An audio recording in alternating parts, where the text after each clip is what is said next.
So'nggi bahor. Muallif Barchinoyim. 4-qism. Xivaning chang ko'chalarida karnaylar sadosi eshitildi.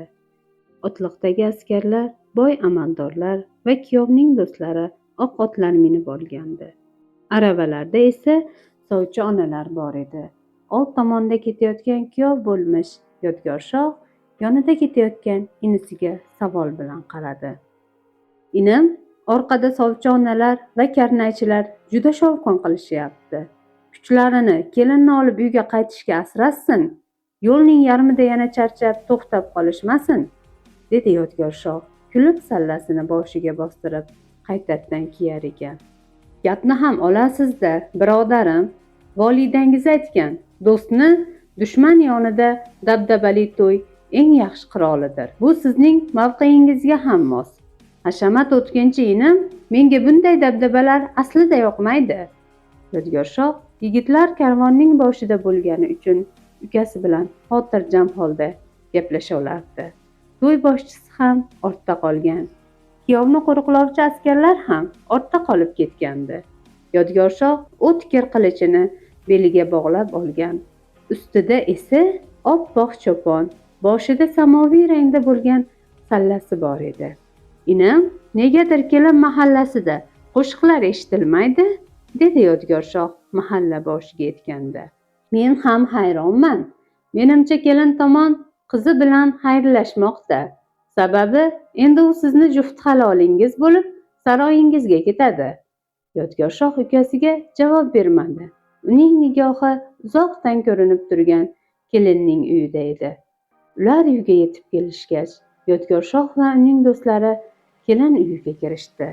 Ichkarida noz-u ne'matlar yozilgan, mehmonlar ko'p, bo'sh joylar kuyov tomon uchun yasatilgan edi. Yodgor shoh ichkariroq kirganida Zulfiya buvi kuyov tomonga peshvoz chiqdi. Assalomu alaykum, xush kelibsizlar. Marhamat, ichkariga kiring. Zulfiya buvi shoshgancha kuyov navkarlarini dasturxonga tortdi. Kuyovni esa imom o'tirgan xonaga olib kirdi. Xona ichida parda bor edi. Kuyov tomonga o'tgach, Yodgor shoh imom bilan salomlashdi. U bilan birga ukasi Azimxon ham bor edi. Guvohlik berish uchun kuyov tomondan bir kishi, kelin tomondan ham bir kishi bo'lishi kerak edi. Yaxshi yetib keldingizmi, Yodgor shoh? Dedi imom iliq munosabat bildirib. Shukr domla, yetib keldik. Vaqt o'tib xona eshigi yana ochildi va kelinni olib kirishdi.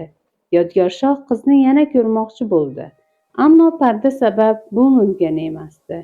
Imom tasbehni qo'liga olib nikoh o'qishni boshladi va ikki tomondan ham rozilikni oldi. Nikoh tugagach esa kuyovga kelinni ko'rish uchun ruxsat berildi. Shunda yanga Yodgor shoh yoniga keldi. Avvalo assalomu alaykum. Endi siz bizning kuyovimizsiz, lekin sizga bir haqiqatni aytmasak bo'lmaydi. Yangi ikkilanib qo'lidagi xatni Yodgor shohning qo'liga berdi. Yodgor shoh xatni olib o'qirkan, yuzidagi tomirlari bo'rtib chiqdi.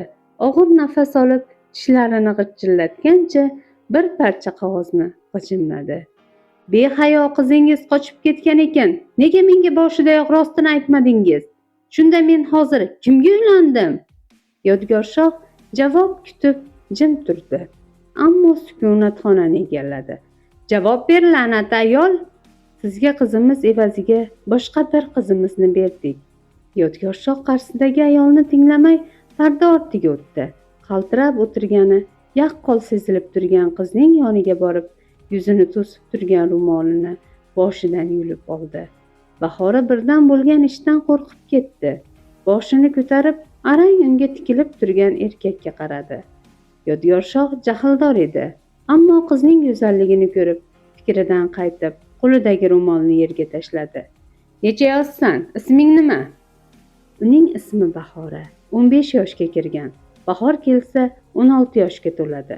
Hozir yozning oxiri. Demak, o'tirib qolgan qizni berdingizmi menga? Yodgor shoh yana g'azablandi. Ammo Bahorani rad etmadi. Qo'lidagi ro'molni olib qizning boshiga tashladi. Keyin parda ortidan chiqdi. Imom va inisi indamay chetda turardi. Imom qaltis vaziyat bo'lgani uchun oraga tushmadi. Aka, hozirgi vaziyat qaltis. Amaldorlar va xonning qarindoshlari ham sizni to'yingizga kelgan. Agar kelinsiz qaytsak, sizga juda katta isnod bo'ladi. Men senga rad etaman dedimmi? Yo'q, lekin men kelinni tayyorlab aravaga olib chiqing. Bu yerda mehmon bo'lishni istamayman. Darhol kelin bilan ortga qaytaman. Menga behayo qiz o'stirgan oilaning dasturxoni kerak emas.